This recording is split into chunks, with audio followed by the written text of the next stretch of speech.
I feel like my whole segment on this should be called Broke Girl Chronicles, because your girl is on the struggle bus for sure. So I received the money from my job, and I thought it was going to cover me and be a little bit more than it actually was. But then I realized there were some payments that came out of it while it hit the account.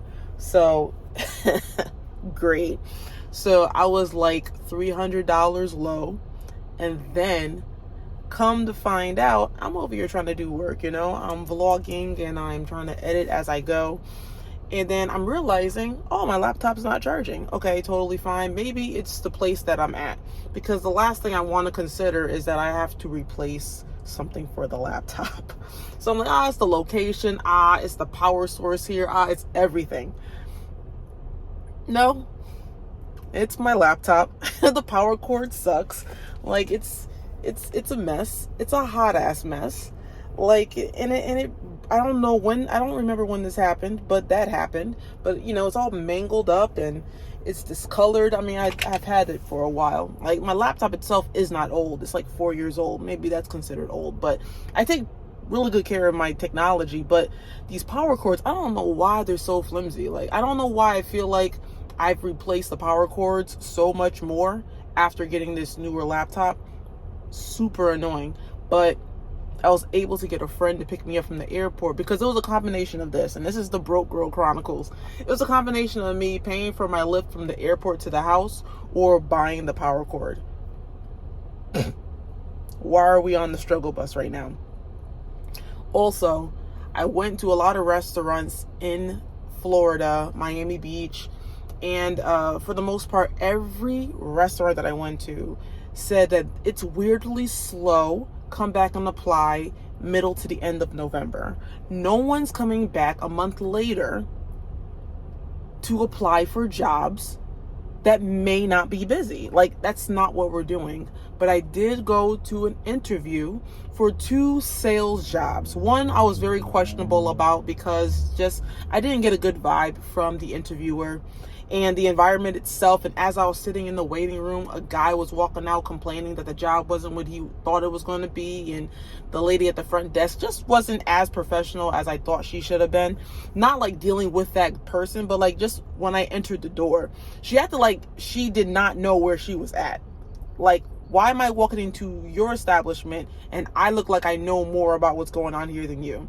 Like, she looked confused when she was looking at me. She didn't say hi. I don't know. It was just a really odd feeling.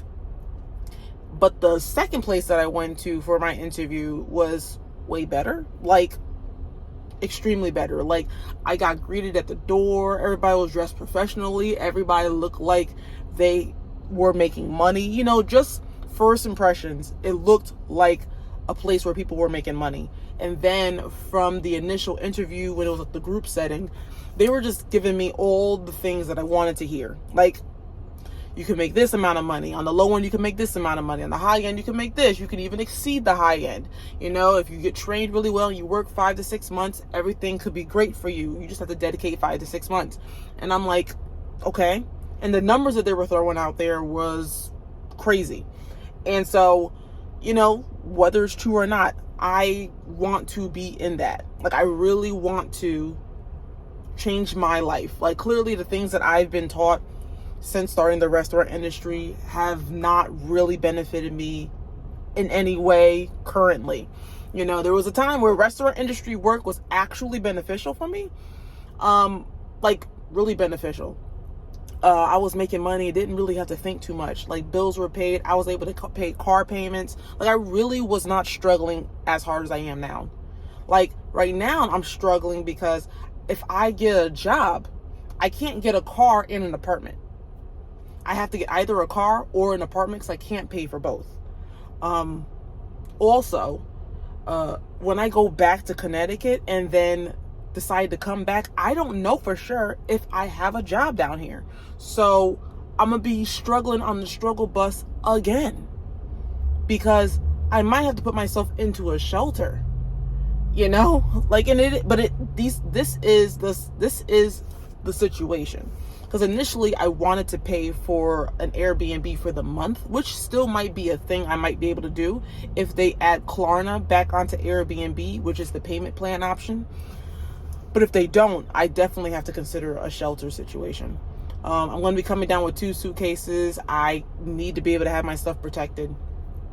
And the 2 suitcases will have to last me all the way until I, get something set in stone, and then I can actually, as far as like a living situation or a car, like I said.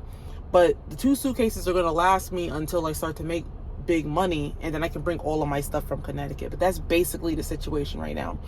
But I just paid for a power cord for my laptop that's going to arrive in Connecticut tomorrow. And my friend just responded saying that she was going to pick me up. So it all worked out.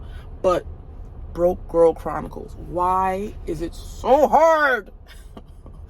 And like, it was funny because I was here in Miami in August. I say Miami specifically because I was only checking out Miami. I rented the car so I could check out other places in Florida. And I'm finding out that maybe Fort Lauderdale might be the place for me, as long as I'm not in the restaurant industry, so the money is better if I decide to just get out of that industry and try something different. But when I came in August, they told me to come back mid-October, end of November, because that's when it starts to pick up. And now it's like not the case. And it's like, I can't be doing that kind of lifestyle. I can't do that lifestyle anymore. It might be busy. It might not be. You might work hard and make money. And then again, you might not. It's a part of the business. Like, nah, I can't do that shit no more. But, yeah, it's annoying. It's super annoying. And I'm trying not to get annoyed by it, honestly. But I'm glad that you guys are here following the journey. The struggle is real. And I'm probably going to post here way more than Instagram, because Instagram is just me literally posting all the good moments, all the cute photos, and y'all are just going to get the raw deal of what actually is going on, because Instagram don't need to know my business like that. They're not paying me, The people that are supporting my content need to understand the dark side of this life. Like I always say, don't trust what you see on social media, because it is all a facade. And I have to put that out there because I have to. I want people that are loyal to actually see the dark, dirty side of this. This is not as easy as it may look. The pictures definitely showcase something completely different than what's actually happening, basically. Yeah, I just needed to say that because I'm actually on my way to the airport right now. My flight, I have to be at the airport in like 2 hours, but I'm probably going to get there early. I literally have no reason to stay out here to do anything else. And then, like, after the interview from the job that actually seemed like a much better option for me, we did a one-on-one with other managers in the business. And the guy that I was talking to, it was weird. He gave me the vibe of like a person who says, hey, if you need anything, give me a call. But really, they don't really mean that. So as he was asking me just like questions that if I didn't have questions to ask, I feel like the interview would have ended within like 5 minutes. But like, I was giving him a breakdown of why I was there and how this was going to benefit me and how I could see myself actually thriving in this kind of environment. And like, he was very like quick to shut down any questions, or like he really wasn't trying to ask any more questions than what he had on his list to ask. And even when he asked me questions and then I would respond and then I would ask him a question, he was like kind of short with the answers. It is what it is. He wasn't going to deter me from that job opportunity. Just him himself, like talking to all the other people that I just encountered just from walking in the door, seemed like they would have been a better option for me than this guy. But he said, oh, you should receive a call after this one-on-one within 2 hours. And I'm like, wow, you guys make a decision that quickly? And he was like, yeah. 2 hours went by, didn't receive a call. I texted the lady that had initially invited me to the interview. Granted, I did message her at like 6 a.m, so I am going to wait until normal working hours take place. But it was just odd. I'm like, I hope he wasn't lying to me. And if he was, hopefully, and hopefully he was. Hopefully he wasn't lying, and hopefully he was. I say hopefully he wasn't lying because I would hate to think that I was going to having a one-on-one with someone who was okay with just saying whatever the hell he wanted to say, whether it was true or not. But also, I hope he is lying, because I would hate to think that I could hear an opportunity that could change the course of my life and then it just passes me by, you know? Even though I would be like the best candidate for that position. I don't know. A lot of shit. Broke Girl Chronicles. Listen, you guys are here. You guys want to be here. I'm here to give you guys all the tea. Didn't expect this video to be over 10 minutes long, but so much has happened since I came here. This is my 3rd day here, and like I said, I'm trying to stay positive, all right? I'm trying to stay fucking positive. Trying. It's just been so hard, because it's a mind shift. I'm changing over my mind from thinking restaurant industry to just other things. But I have to document it. Like, it has to be documented, because I need to be able to look back at this stuff and be like, yo, I went through the shitter. And yeah, and if you guys are here, you're hearing the raw truth of what's actually going on. So I do appreciate you. Yeah, stay tuned for another Broke Girl Chronicle video.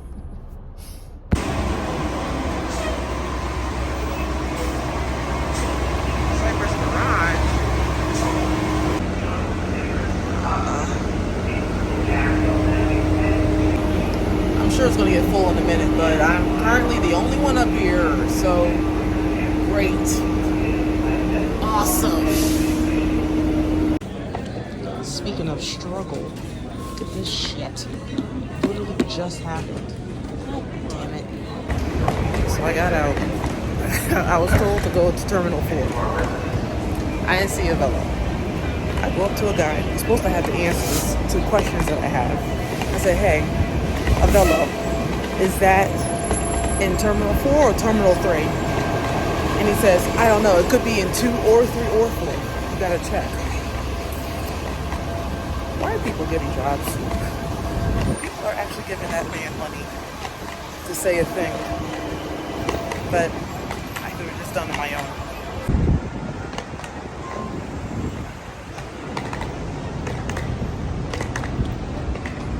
Dude, I promise you, like, when I have my camera rolling, no one says dumb shit. When I turn it off, people say the dumbest things.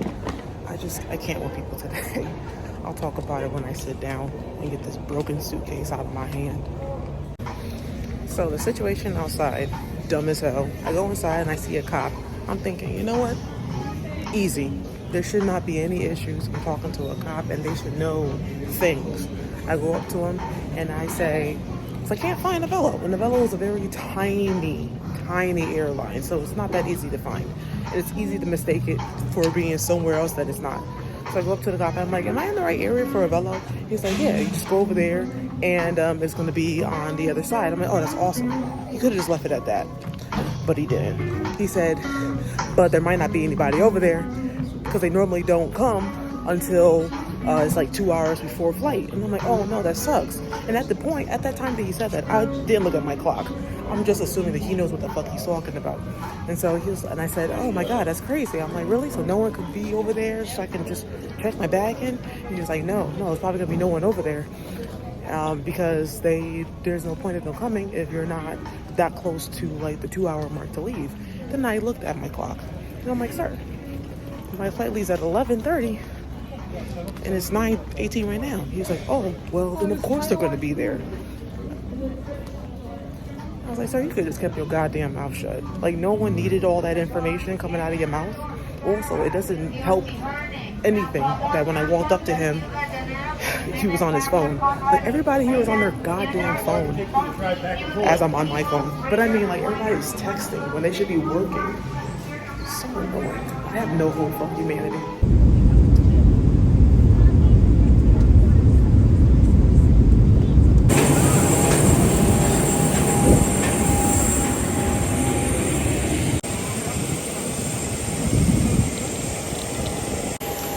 Surprisingly, it's not as cold as I thought it was going to be for it being 63 degrees. So